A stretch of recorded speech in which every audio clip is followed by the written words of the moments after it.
Pada malam keempat, Ratu Syahrazad melanjutkan ceritanya. Mendengar kata-kata nelayan, jin irit segera menggoyang-goyangkan tubuhnya dan berubah menjadi asap. Asap itu membumbung dan menyebar. Sesaat kemudian, asap itu mengumpul dan masuk ke dalam kendi perlahan-lahan. Beberapa saat kemudian, asap itu sudah masuk seluruhnya ke dalam kendi. "Hai nelayan, aku telah berada di dalam kendi ini.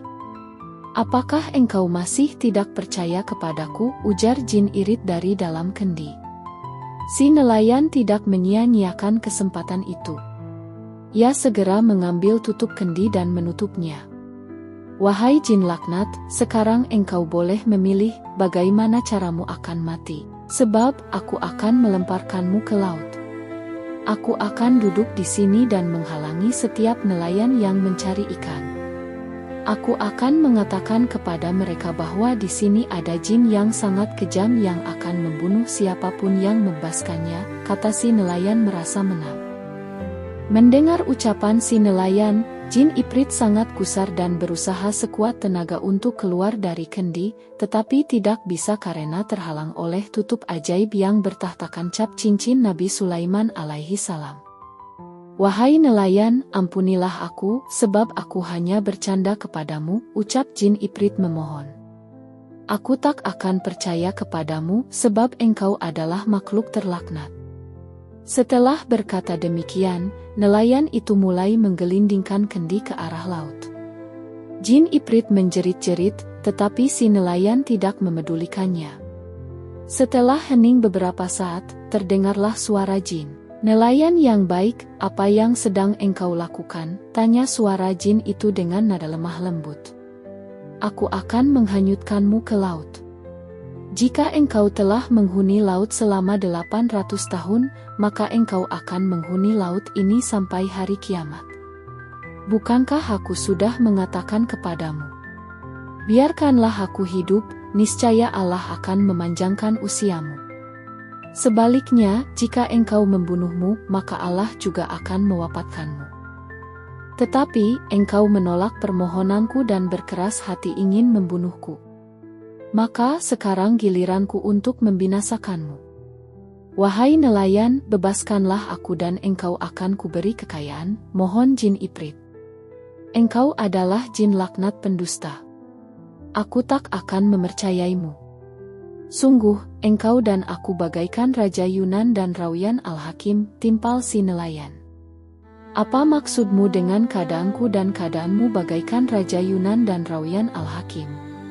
Ceritakanlah kepadaku siapa mereka," pinta jin iprit. Nelayan pun bercerita. Kisah Raja Yunan dan Rauyan Al-Hakim. "Ketahuilah, wahai jin. Dahulu kala, ada seorang raja bernama Yunan yang berkuasa di Ruman, salah satu negeri di Persia. Raja Yunan memiliki pasukan yang kuat, pengawal dan pelayan yang setia dari berbagai jenis makhluk Allah. Raja tersebut terserang penyakit lepra. Semua tabib di negerinya tidak ada yang sanggup menyembuhkan penyakitnya, sekalipun berbagai obat dan ramuan telah dicoba. Pada suatu hari, datanglah ke kerajaan Ruman seorang bernama Rauyan Al-Hakim. Ia telah mempelajari seluruh kitab dari Yunani, Persia, Turki, Arab, Romawi, Syria, bahkan Ibrani. Berbagai ilmu telah dipelajarinya, baik ilmu zahir maupun ilmu batin. Ia juga mengetahui khasiat dan bahaya dari berbagai daun-daunan dan akar-akar pohon. Setelah berada di kerajaan Ruman selama beberapa hari, Rauyan Al-Hakim mendengar kabar tentang penyakit yang diderita oleh Raja Yunan. Suatu waktu, saat fajar menyingsing, dengan mengenakan pakaian yang paling indah, Rauyan Al-Hakim menghadap Raja Yunan. Di hadapan raja ia memperkenalkan diri. "Yang mulia Raja Yunan, hamba adalah seorang pengembara bernama Rauyan Al-Hakim. Hamba mendengar tentang penyakit baginda yang sulit disembuhkan oleh semua tabib di kerajaan Ruman. Oleh karena itu, hamba datang menghadap untuk mengobati penyakit baginda. Yang mulia, dengan izin Allah, hamba akan mengobati penyakit itu tanpa memberikan ramuan atau obat." "Demi Allah, Jika benar engkau sanggup mengobati penyakitku ini tanpa memberikan obat dan ramuan, maka aku akan memberikan hadiah kepadamu." Demikian Raja Yunan menanggapi. "Aku akan memberimu kekayaan yang berlimpah hingga dapat engkau nikmati bersama anak cucumu. Bahkan aku akan menjadikanmu sebagai orang kepercayaanku. Tetapi satu hal yang ingin kutanyakan kepadamu, bagaimana caranya engkau akan menyembuhkan penyakitku?" "Hamba akan menyembuhkan penyakit yang mengganggu tubuh Baginda, insya Allah. Tetapi harap Baginda bersabar hingga esok hari." "Baiklah. Datanglah ke istana besok pagi," ucap Raja Yunan seraya heran dan penuh harapan. Kemudian, Rawian Al-Hakim mohon pamit kepada Raja Yunan untuk kembali ke penginapannya. Sesampainya di penginapan, ia segera mempersiapkan alat pengobatan. Ia membuat sebuah benda berbentuk palu yang ujungnya melengkung. Palu itu ia lubangi. Pada tangkai pegangan palu, ia bubuhi ramuan berkhasiat. Selain itu, dengan ilmu yang ia kuasai, Rawian Al-Hakim membuat bola. Keesokan harinya, Rawian Al-Hakim menghadap raja. Sesampainya di istana, ia mencium lantai di hadapan Raja Yunan dan segera meminta raja mendahuluinya menuju lapangan untuk bermain bola dengan menggunakan palu panjang. Maka, dengan ditemani oleh para pembesar istana, Raja Yunan berangkat ke lapangan. Tidak lama kemudian, Rawian Al-Hakim datang ke lapangan dan memberikan palu itu kepada Raja Yunan. "Baginda, ambillah palu ini dan peganglah sebagaimana cara hamba memegangnya," kata Rawian Al-Hakim. Lalu, berjalanlah sambil memukul bola itu sekuat tenaga hingga tangan dan tubuh Baginda berkeringat. Maka, niscaya obat di telapak tangan Baginda akan bekerja dan menyebar ke seluruh tubuh. Jika Baginda sudah berkeringat dan obat itu sudah menyebar ke seluruh tubuh, maka hendaklah Baginda kembali ke istana untuk segera mandi. Setelah itu Baginda boleh tidur. Insya Allah Baginda akan segera sembuh. Mendengar penuturan Rawian Al-Hakim, Raja Yunan segera memegang palu dan menunggangi kuda kesayangannya. Ia memukul bola sekuat tenaga, mengejarnya, dan kembali memukulnya hingga seluruh telapak tangan dan tubuhnya berkeringat. Setelah berlalu beberapa saat, Rawian Al-Hakim mengetahui bahwa ramuannya telah menyebar ke seluruh tubuh Raja Yunan. Maka ia segera meminta kepada raja agar menghentikan permainannya dan mempersilakan raja untuk kembali ke istana, membersihkan tubuh, dan tidur. Raja Yunan memenuhi permintaan Rawian Al-Hakim dan memerintahkan para pelayannya agar mempersiapkan kamar mandi serta merapikan tempat tidur. Sesaat kemudian, Raja Yunan sudah berada di kamar mandi dan mandi sepuas-puasnya. Setelah mandi, ia berpakaian dan beristirahat. Ia tidur di kamar pribadinya. Sepeninggal Raja Yunan, Rawian Al-Hakim kembali ke penginapannya. Esok hari, Rawian Al-Hakim menghadap Raja Yunan. Sang raja menyambutnya dengan gembira dan mempersilakan masuk ke kamar pribadinya. Sesampainya di hadapan raja, Rawian Al-Hakim mencium lantai sesaat, kemudian melantungkan sebuah syair.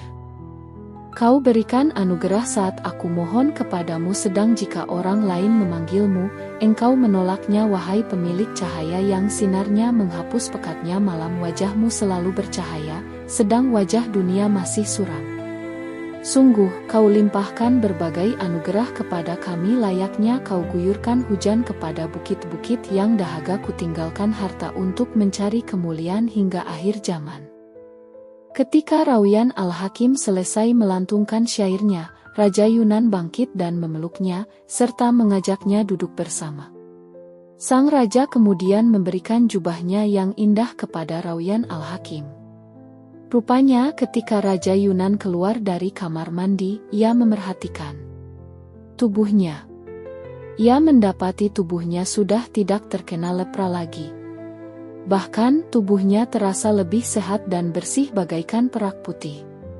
Melihat hal ini, raja sangat gembira dan merasa amat lega. Pada suatu pagi, Raja Yunan memasuki balairung kerajaan dan duduk di singgasana kerajaannya. Tidak berapa lama setelah itu, masuklah para pejabat istana. Masuk pula Rawian Al-Hakim menghadap raja.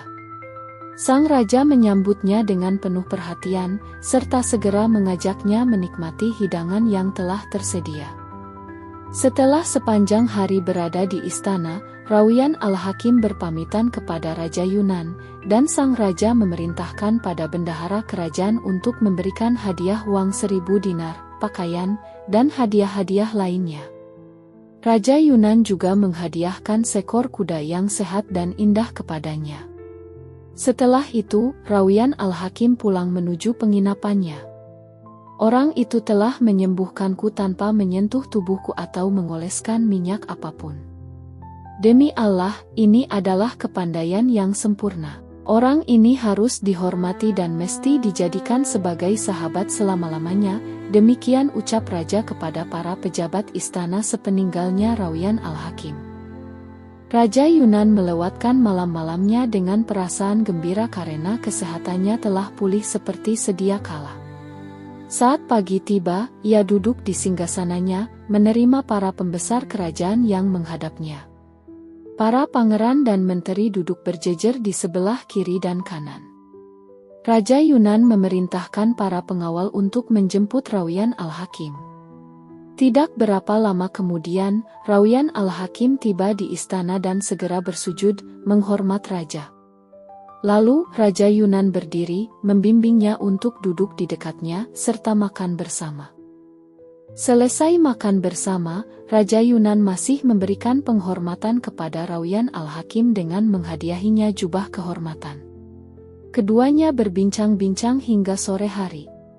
Ketika Rawian Al-Hakim merasa sudah waktunya untuk pulang, raja memberinya 5 buah jubah dan uang 1000 dinar. Rawian Al-Hakim pulang dengan penuh rasa syukur. Pagi harinya, Raja Yunan menuju balairung kerajaan. Para pembesar kerajaan telah menunggunya. Di antara para wajirnya, ada salah seorang wajir yang berwatak jahat. Wajir itu serakah, suka iri kepada orang lain. Ketika sang wajir melihat Raja Yunan begitu menghormati Rawian Al-Hakim serta memberinya berbagai hadiah, muncullah siat hasadnya. Ia merencanakan kejahatan terhadap Rawian Al-Hakim. Watak wajir itu persis seperti yang diungkapkan oleh peribahasa, jasad terperangkap oleh sifat hasad. Ungkapan lain mengatakan, kezaliman tersembunyi di dalam jiwa. Orang jalim yang kuat akan memperlihatkan kezalimannya, sedangkan orang jalim yang lemah akan menyembunyikan kezalimannya. Demikianlah, wair tersebut mendekati Raja Yunan dan bersujud di hadapannya.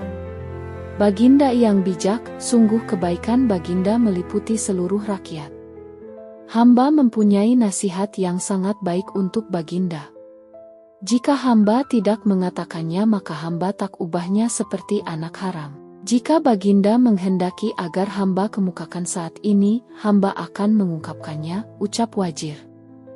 Raja Yunan merasa terganggu dengan ucapan wajir. Katakanlah, apa nasihatmu yang sangat baik itu, balas Raja Yunan dengan rasa kesal. Wahai Baginda junjungan hamba, ketahuilah bahwa orang-orang terdahulu pernah mengatakan, barang siapa yang tidak melihat dan memikirkan akibat dari suatu perbuatan yang akan dilakukannya, maka waktu tidak akan menjadi sahabatnya.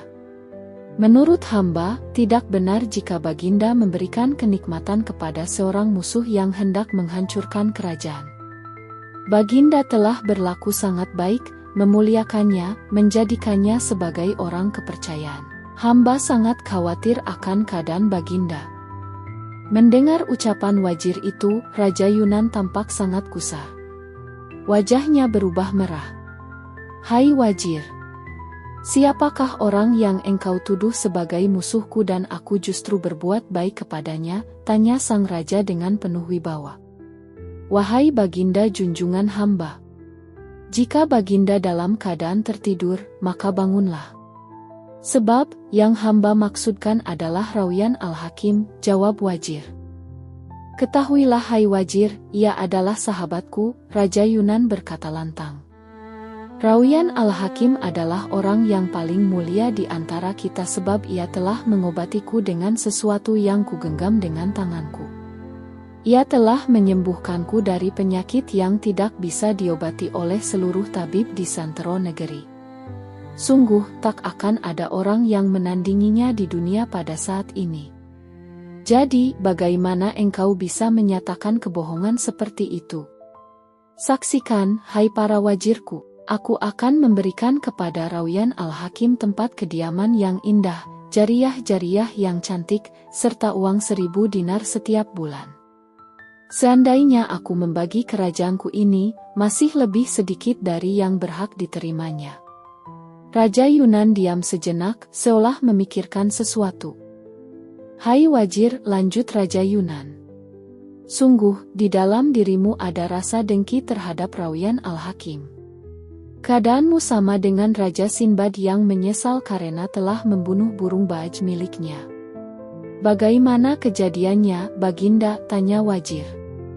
Raja Yunan pun bercerita. Belum sempat meneruskan ceritanya, tidak terasa pagi sudah menjelang.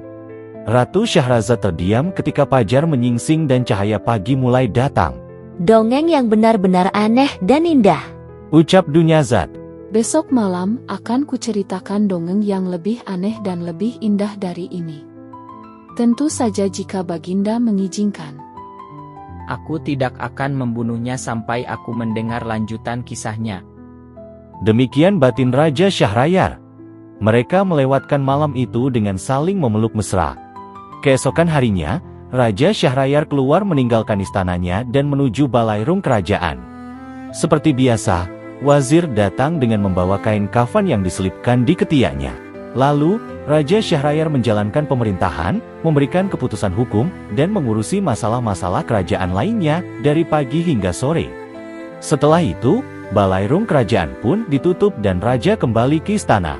Ketika malam tiba, Raja Syahrayar membimbing Ratu Syahrazad ke peraduan untuk memenuhi kebutuhan syahwatnya.